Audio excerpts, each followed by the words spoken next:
आज आप लोग गुमराह करते हो नई बस्ती के शरीफ गरीब लोगों को।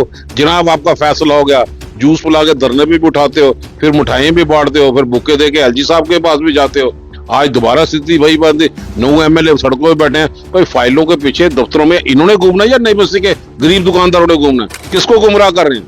सारे के सारे नलायक बीजेपी के लोगों ने, मैं समझता हूँ, जो सबूत दिया है। जमहूरियत में विधायक के पास पावर होती है, विधायक चीफ मिनिस्टर के पास जाए। तो आज इनको कौन सा सांप सूंघ गया कि अकेला एमएलए काम ही नहीं कर सकता?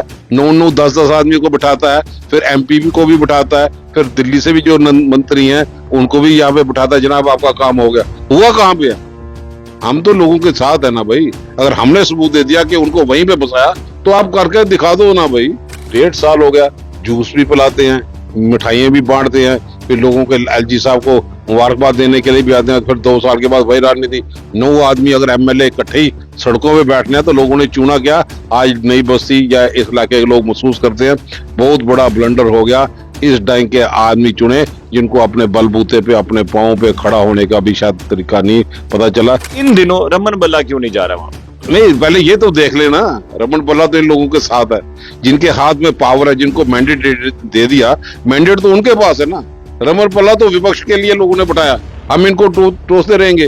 नई बस्ती का जो भी इशू था, ये कह रहे थे कि फाइल आगे पहुंची है, वहां पर रुकी है। इस अरे तरह कहाँ पहुंची है, कहाँ रुकी है? तो विधायक क्या कर रहा है? सिर्फ अपनी तनख्वाह बढ़ाने की बातें करते हैं, फाइलें लगाना। जाए ना वो किसके पास? कौन जिम्मेवार है? पूरे इलाके की कंस्ट्रक्शन सारी रोक दी है, आम लोगों को दिक्कत का सामना करना पड़ता है। इमीडिएटली जो हो डिसीजन हो। नई बस्ती उसकी मिसाल है कि रमन बल्ला अकेला विधायक था।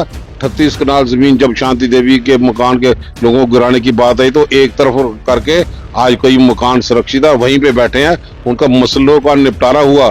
जब हम लोग थे, हमने फ्लाईओवर बनाया, फ्लाईओवर में पेट्रोल पंप आ गया जो फ्रीडम फाइटर का था, वहीं पे रिहेबिलिटेट नहीं किया। किसने पूछा था? मैं तो अकेला था ना, मैं झुंड लेके नहीं चलता था, अकेले बनाया ना वहां पे। और जो लोगों को की दुकानें आ गई, उनको वहीं पे रिहेबिलिटेट किया। ये नई बस्ती का छोड़ो, एयरपोर्ट के बाहर जो रिहेबिलिटेट किया, ये कितने एमएलए वहां पे धरने में बैठे हैं? जब रमन बल्ला था, हमने उनकी एक ईंट नहीं गिरने दी। जहाँ पे आज एयरपोर्ट के बाहर पार्किंग है, जी 10 साल हो गए उनको उजाड़े हुए। कहाँ पे उनको अलॉटमेंट की बताए? भाजपा का एक एमएलए बताए, भाजपा के एक एमपी बताए कि वहां पे रिहेबिलिटेट किया, वो अपने पक्की मकान में रह रहे हैं। 10 साल उनकी बुरी हालत कर दी लोगों ने, और आज नई बस्ती के लोगों को धरने पे बैठना पड़ता है। और विधायक भी सारे बैठ के जैसे इनके पीछे कोई साया ही नहीं, लोगों को डराते हैं। जनाब मोदी है तो मुमकिन है, आप बताएं। 2 साल 1.5 साल के बाद उनका है ही नहीं। कभी कहीं ना भाई, करना विधायकों का काम है, जाए सरकार के पास। आज 29 एमएलए बताए कि यूटी में डेली वेजेस की कितनी तनख्वाह मिल रही है, और जम्मू में डेली वेजेस को क्या मिल रहा है। वहां पे तो कोई एमएलए नहीं, यहाँ तो 29 एमएलए हैं। कितना जमीन आसमान का फर्क है। लोगों को आने जाना तो सही शुरुआत हो। अब किसी ने सतवारी से अगर गांधीनगर इस तरफ आना, तो बाबलाना का कहां से वो बेली चराना से चक्कर होकर लगाता है। ये शर्म नहीं आई भाजपा के लोगों को? आज 1.5 साल हो गया, किसने रोका इनको? हल क्या है? नई बस्ती के लोगों को जिनकी दुकानें डिसमेंटल होनी, खाली करने के नोटिस भी दिए गए, हल क्या है? कहाँ जाएंगे? ये मैंडेट जिनके पास है वो हल निकले, जब उनके पास हाथ खड़े करके फिर हम हल बताएंगे। 9 एमएलए इकट्ठे सड़कों पे धरना देते हैं। भाई लोगों ने आपको चुना है, लोगों के मसालों का समाधान करो। नई बस्ती उसकी मिसाल है कि रमन बल्ला अकेला विधायक था। 38 कनाल जमीन जब शांति देवी के मकान के लोगों को गिराने की बात आई, तो एक तरफ करके आज कोई मकान सुरक्षित है, वहीं पे बैठे हैं, उनका मसलों का निपटारा हुआ। 2 बार डिमोलिशन की बात आई, लोगों को वहीं पे रिहेबिलिटेट किया। ये 1.5 साल हो गया, जूस भी पिलाते हैं, मिठाइयां भी बांटते हैं, फिर लोगों के एलजी साहब को मुबारकबाद देने के लिए भी आते हैं। फिर 2 साल के बाद वही राजनीति। 9 आदमी अगर एमएलए इकट्ठे ही सड़कों पे बैठने हैं, तो लोगों ने चुना क्या?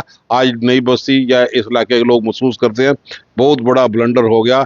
इस ढंग के आदमी चुने जिनको अपने बलबूते पे, अपने पांव पे खड़ा होने का भी शायद तरीका नहीं पता चला, दूसरों को सहारा लेते हैं। अभी ये मुद्दा आपने जो बताया नई बस्ती का, मैं भी वहां पर जाके कवरेज की। वहां पे अब कुछ लोग ऐसे भी जो कह रहे हैं कि माननीय उपराज्यपाल मनोज सिन्हा जो है वो इस पूरे मैटर को समझ चुके हैं, उनके पास पूरी जानकारी है। तो अब विधायक ये कह रहे हैं कि उमर सरकार जो है वो ये विधायक का काम है ना करने के लिए। उमर सरकार का है भाई, सरकार आपकी है, नेशनल हाईवे आपका। जब हम लोग थे, हमने फ्लाईओवर बनाया, फ्लाईओवर में पेट्रोल पंप आ गया जो फ्रीडम फाइटर का था, वहीं पे रिहेबिलिटेट नहीं किया। किसने पूछा था? मैं तो अकेला था ना, मैं झुंड लेके नहीं चलता था, अकेले बनाया ना वहां पे। और जो लोगों को की दुकानें आ गई उनको वहीं पे रिहेबिलिटेट किया।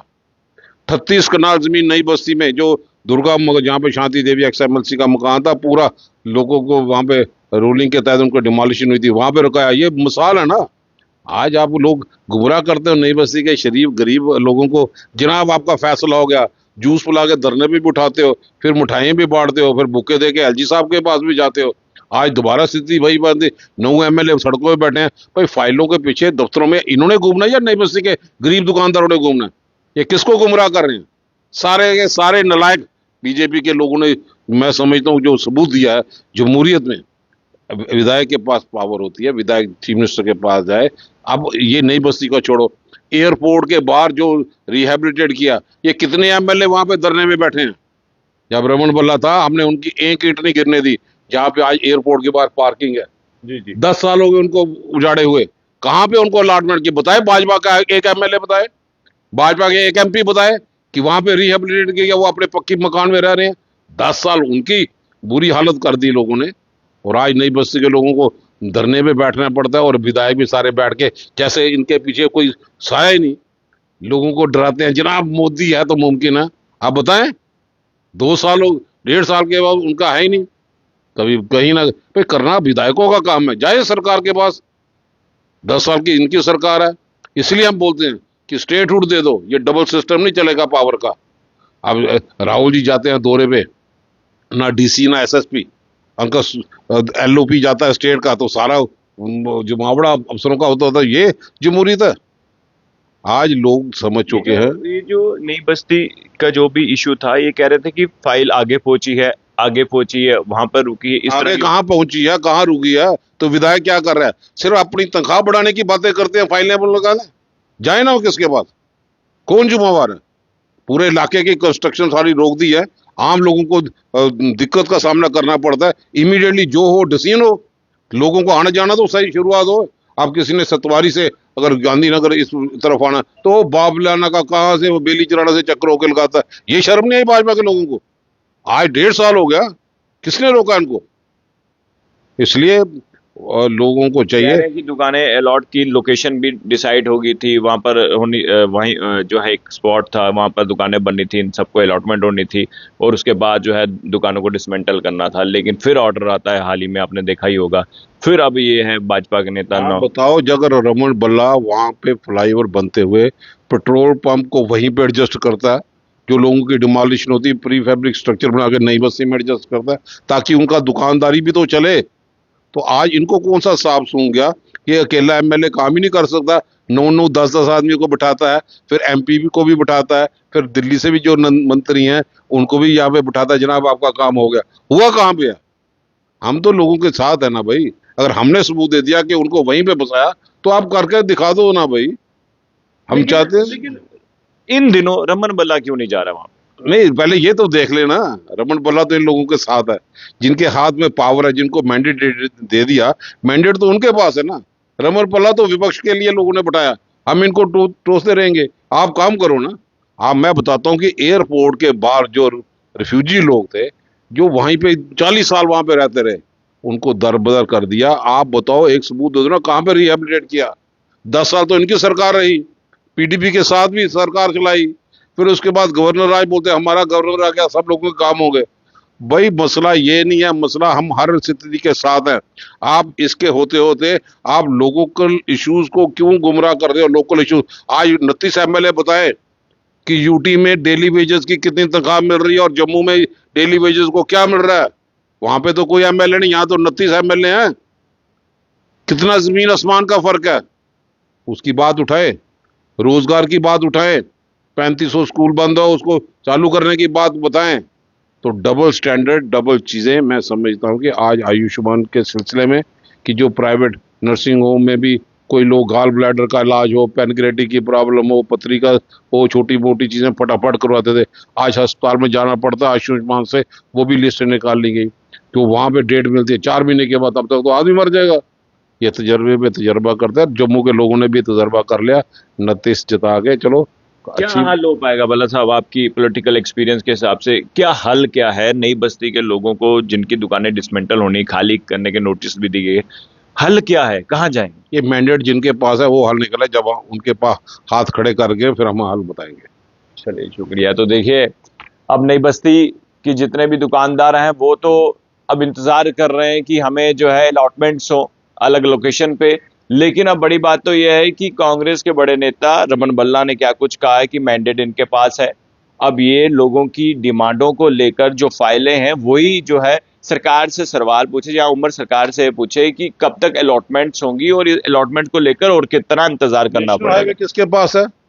रिहैबिलिटेशन पॉलिसी किसके पास है? अपना पल्ला झाड़ने की बजाय वो अपने गिरबान में देखें कि उन्होंने इतनी देर तक उनके पास पावर थी, क्या किया? उनको पता नहीं था कि इस चीजों को क्या होना। आज सिर्फ दूसरे पे ब्लेम गेम करते हैं, रिस्पॉन्सिबिलिटी इनकी है। क्या लग रहा है, जानबूझ के नहीं कर रहे? नहीं, ये तो भाजपा के विधायक ही बताएंगे, उनको फुर्सत मिले। जम्मू में शराब की दुकानें खोलने की दौड़ उनमें लगी है, हमने तो नहीं लगी है। जब हम लोग विधायक थे, कितनी मंदिर जम्मू में शराब की दुकानें थी, 10 साल से कितनी बढ़ा दी? तो ये जवाब तो ये दे, ये क्या ये लोग अपने लोगों के लिए कर पाए हैं। इसलिए अभी हम लोग तो इन लोगों के साथ हैं। आज महसूस करते हैं कि अपनी कमियों को छुपाने के लिए गुमराह ना करें। कभी जमहूरियत में ये नहीं देखा कि तब एमएलए सड़कों पे बैठता है या वो हाथ खड़े कर देता है। भाई आप 10 के 29 आप असेंबली में जाते रहो तो बात क्यों नहीं उठाते? डिसीजन क्यों नहीं किया? असेंबली लगी थी ना। तो आज किस ढंग से किस ढंग को ये गुमराह यहाँ पे करते हैं। हमें पूरी उम्मीद है हम लोगों के साथ हैं, अपने अपने तरीके से बात करेंगे। अभी तक तो इन पे डिपेंड करता है, ये रोज आज 9 है कल 10 है, तो ये इनको देखना है कि अब लोग भी महसूस कर रहे हैं कि इनको दिया पावर सत्ता तक पहुंचाया तो कितना ये लोगों के हक की बातें करते हैं, लोगों की हक की बातें नहीं करते। फोटो पॉलिटिक्स जरूर करते हैं, लोगों के सामने घड़ियाल वाले आंसू बहा के मगरमच्छ के धरने पे बैठते हैं। लोगों ने इनको चुन के भेजा भाई, धरने पे बैठने के लिए नहीं भेजा। आप यही धरना किसी दफ्तर के अंदर लगाओ जहाँ से फाइलें निकलती हैं, दिल्ली में जाके लगाओ जहाँ से ये क्यों ऐसा सिलसिला हो रहा है, क्यों इन लोगों को दिखते हैं। हम लोगों के साथ हैं। चलिए शुक्रिया बल्ला साहब। तो देखिए, रमन बल्ला का कहना है कि हम लोगों के साथ हैं, उन दुकानदारों के साथ है जिन्हें नोटिस जो है वो दिया गया है खाली करवाने का, और उसके बाद अब नई बस्ती में जो दुकानदार है उनके जो डिमांड है अलॉटमेंट की वो अब कब फुलफिल होगी। सियासत तो हो रही है लेकिन सियासत के अलावा क्या उनको जस्टिस मिल पाएगा या नहीं, ये अब वक्त ही बताएगा। अंदर नहर के ऊपर दुकानें थे, 10 बार नोटिस आया जब रमन वाला विधायक था। तो आज वही लोग बैठे हैं, किसी को दिक्कत आने। लोगों ने वोट दे के अपना सब कुछ समर्पित करते हैं, भाई आपने अब उनका देख रेख करनी है। अगर देख रेख करने में ये फेल हो जाए तो हमें लगता है कि ये चौकीदार सही नहीं है। चलिए शुक्रिया। तो देखिए, अब बड़ी बात जो है रमन बल्ला ने कह डाली। अब आपको क्या लग रहा है, ये खबर देखकर अपनी राय जरूर कमेंट बॉक्स में रखिएगा। देखते रहिए जेके मीडिया। धन्यवाद, जय हिंद।